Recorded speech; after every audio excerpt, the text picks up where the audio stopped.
Okay, guys, I don't think I'm going to be able to film this one. I'm going to be too quick with my fingers, and we'll need both hands. But what's going on here is when I did the oil change, I actually put in too much oil, and I got to drain some out now. So, too much of a good thing. Story of my life, eh? Okay, we're going to talk a little bit about oil frothing. The reason I had to let oil out of Herr Cougar's oil case is because the last time I rode it on the highway, I came down a steep ramp after running at high speed.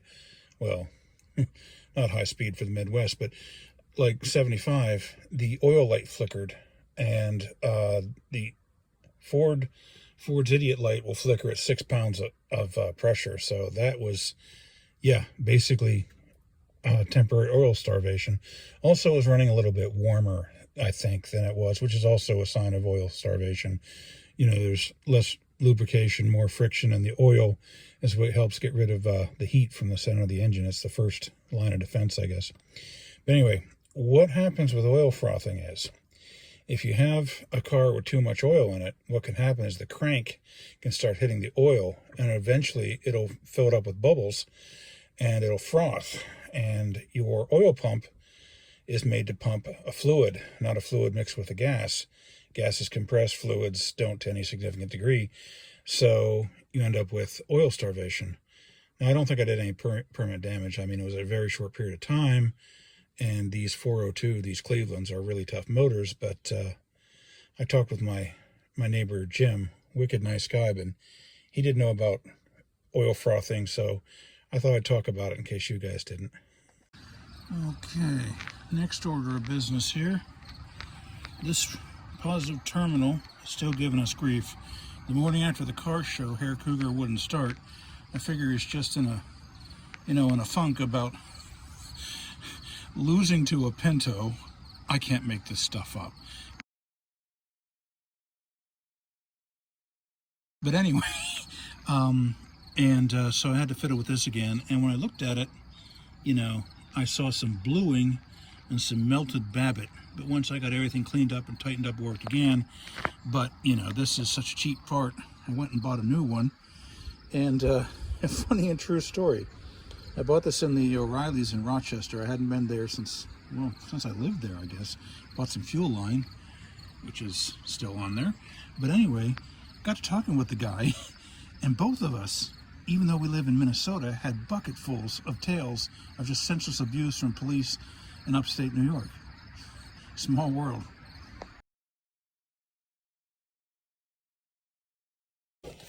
Okay, nice thing about a battery terminal is we'll know right away whether we got it right.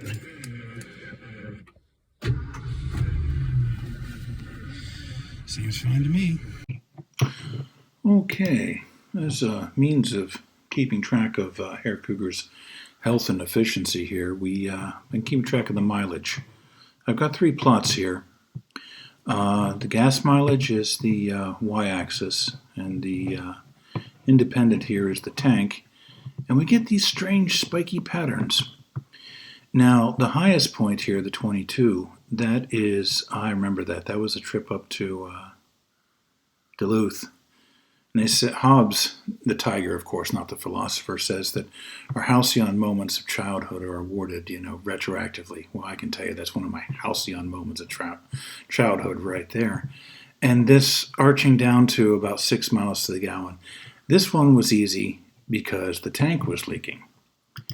In the next plot, when we got the new tank, the correct tank, because the garage up in Alaska put the wrong one in, claiming that I needed it, and lost my gas gauge in the process too. Then I got over 18. Then I adjusted the carburetor, and I may not have done it quite right because the efficiency is actually a little bit lower. Now this really dull section here, there's 4 tanks in a row. That is because it was bitterly cold, like 0 degrees Fahrenheit. And I tried to explain this to my dad, and he was an engineer, civil and then nuclear. He didn't get this, but okay, when you want to adjust a carburetor, one adjusts for so much air and so much fuel. and it's not temperature dependent, and there are no sensors making a difference. It's purely mechanical adjustment. So when it gets very cold, the air gets more dense, so you're getting more air and the mixture's off. So that's what's happening in that lull there of about 4 tankfuls. And then before those 3 big spikes, I adjusted the carburetor again, and I did it right this time. So I got these 3 high spikes here of over 20. And then in the modern era, I'm calling it, we're dropping around to 18, 17. And that might be because it's cooled off, and this was and the 3 spikes were adjusted for summertime, but I'm not sure. But still, irregardless, we get this really peaky behavior because all these tanks are pretty much the identical style driving and identical, destinations.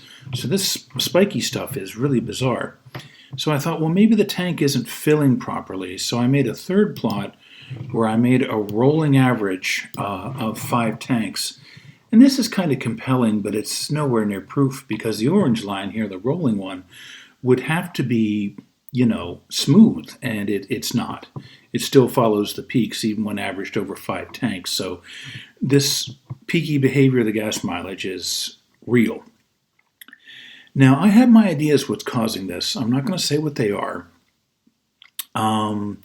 because I don't want to, I want a pure sample from what you guys think, and I'm really curious what you guys think. So those of you who know me, email me, or you can email me, or I'd really much rather if you commented below. I'd like to make this public. And we'll try and follow up in the future and see if we can get a hold of this. So yeah, thank you guys for your output. Appreciate it. The car community is wonderful. And I guess we have a full episode here, so I'll end it here. And keep between the ditches, everyone.